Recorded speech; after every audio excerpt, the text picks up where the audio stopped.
Things they sure are changing here in the college basketball landscape, even across all of collegiate sports, whether you blame the transfer portal or NIL. One thing has got to be said, and one thing I need to ask, a big question to the members of BBN.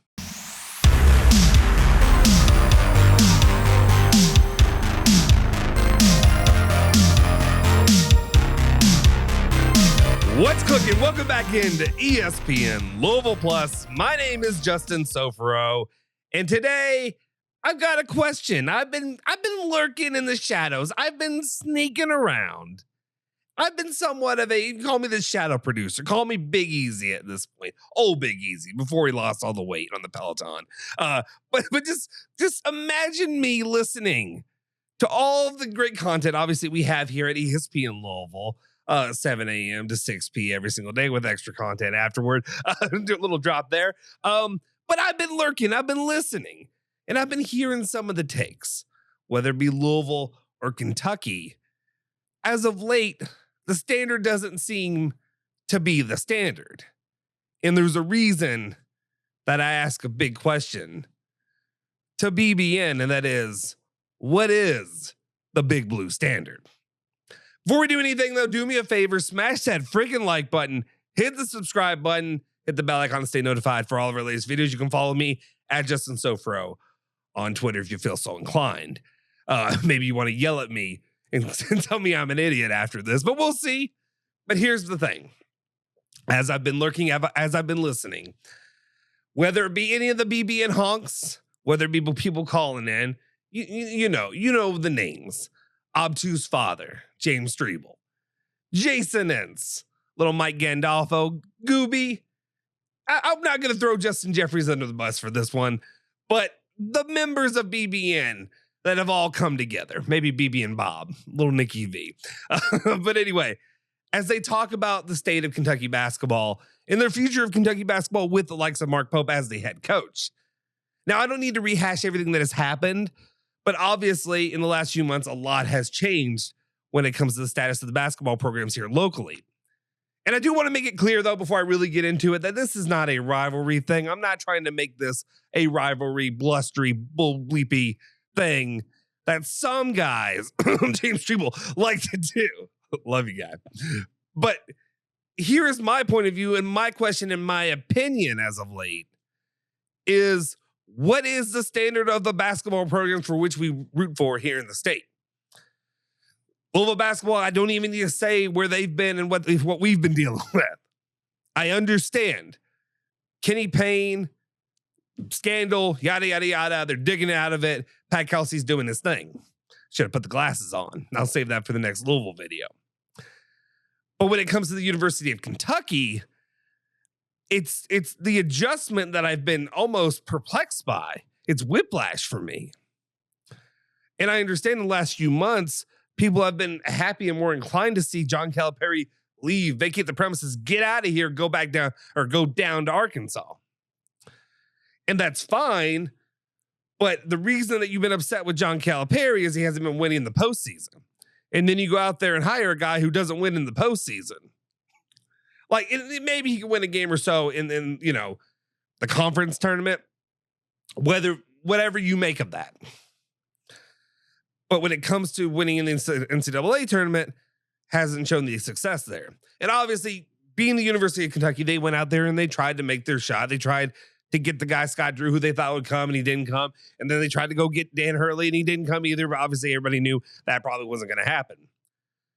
And I have my own opinions when it comes to that whole station because Kentucky basketball didn't get to do the thing that Louisville basketball did, which was go hire a pretty believed to be in all purposes and, everybody's opinion at the time, a high-level head coach. Instead, you're leaning back on the guy that Mitch Barnhart really wanted to have, Mark Pope, who, and I understand a lot of the opinions, I felt they were honest opinions. And I think it's what most people really think of the guy. Mark Pope may be a great guy. He may become a great coach for the University of Kentucky. I do not know. But given just looking at it from afar, it's Mark Pope looks to me like a generic hire, an easy hire, the thing that I hate, and that is not just college sports, but all sports across the landscape, the hiring of a former player, the Michigan man thing. And yes, it worked out for Michigan finally or whatever. But for the most part, most places, it doesn't work out. I talked about it, Juventus. You don't care about Juventus. You don't give a nobody gives a shit about soccer on here. But Juventus did it with Andrea Pirlo. Ville did it with Kenny Payne. We've seen it time and time again not work. How it'll end up in the end for Duke and North Carolina, we will see. But I didn't not that I'm cheering for Kentucky, but at the same time, I didn't really want to see Kentucky make this move because usually it doesn't work out. And I think it's important here locally that these teams are successful, that they are good, that they are competitive, and they are constantly striving to win a title and just succeeding in the NCAA tournament. And I understand John Calipari wasn't doing that. My personal opinion was I would have gone and hired a guy and forced John Calipari's hand and forced him to hire a guy who actually will coach the players that he gets in there. Because if you look at his roster right now, it's pretty damn good down there in Arkansas. Yeah, it's a lot of the players that he was going to have here at the University of Kentucky, and he brings in players like John L. Davis, the #1 transfer portal recruit in the country. I feel pretty good if I were at the University of Kentucky and you brought him in as well. Again, I understand now everybody's okay and content with the John Calipari can't coach mantra, right? You bring in a guy who hasn't won in the postseason. And the main reason that I bring up obviously all this information and talking about this subject is during the time since Pope has been hired, some of the discussions have changed and seem to fluctuate when it comes to what the standard is of University of Kentucky fans like James Strebel. Ponying up now. I'm giving out $41 a month. I better not see Mark Pope drag out some suck-ass team next year. and I'm not saying it's a suck-ass team. It's not a suck-ass team. There's some solid players and there's some solid pieces that you got. Kobe Bryant among them. I just think personally, if I look at this Kentucky basketball roster and I'm looking what they're doing right now, it doesn't meet the Kentucky standard of what Kentucky basketball has been. And I understand John Campbell, yes, he hasn't won recently. But at this, and I'm not trying to make this is not a defense of John Calipari, but it's just this is the best that we could do at this moment. And this is what we do. So I guess what pressure, and this is the question that I'm asking BBN fans, Kentucky fans, media, whatever it is, Daryl Bird, give me an answer, whoever it is. What is your standard for Kentucky basketball right now? What is the expectation for this first season under Popey Boy, under Mark Pope? Is it that he has to win a game in the tournament? Is that what it is? Is it just making the tournament? I've heard that one out there recently. He's just got to make the NCAA tournament. What the hell situation are you in? What world do you live in as a fan? He's just got to make the tournament. Obviously, starting from ground zero with no players, and then you're just trying to build up a roster now. And I get it, it's a difficult situation, but that's the reason there's NIL. That's what the money's for. So I think, all intents and purposes, if you push John Calipari out, the standard should be the same standard, which is winning multiple games in the NCAA tournament, winning multiple games in the SEC tournament. And again, the SEC tournament I'm not as big on. And let's be real. Right now, University of Louisville, University of Kentucky, you look at their conferences, it ain't the same old SEC that it used to be. The SEC right now is full of ballers. You got guys like, obviously, Nate Oates, who both teams wanted to have, and, it wasn't going to happen. There were at least, fans were talking about it. I was one touting how bad I wanted Nate Oates to come to Louisville, and you see what he's doing in the transfer portal, getting guys like Youngblood, just solid players. It's going to be difficult to win in the SEC tournament and just win in the SEC period, especially for a guy like Mark Pope coming from BYU. And what he's been used to working with. Maybe that'll speak up to his coaching ability.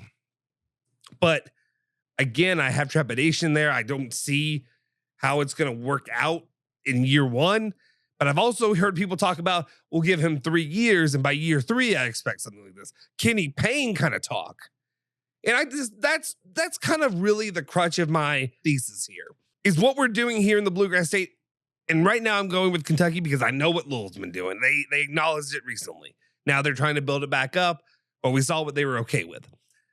My question is, are Kentucky basketball fans okay with lowering the bar to the standard?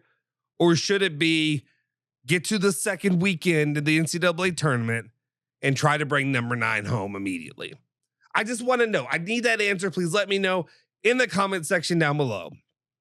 What's your expectation and what is your reaction going to be if it's once again out and out, one and done in the NCAA and SEC tournament in next season? Are you going to be okay with that? Are you going to be able to excuse that away for a new coach? Or is it going to be, oh boy, where are we now? I just want to know. I'm confused. I'm just interested in hearing those opinions. So if you can, leave your comment in the comment section down below right now. You can call me an idiot, whatever you want to do. That's absolutely fine.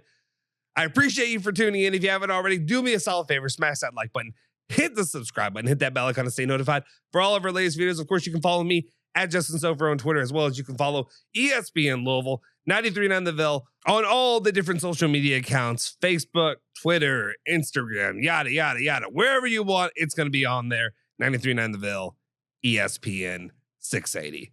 We'll see you guys next time here on ESPN Louisville Plus.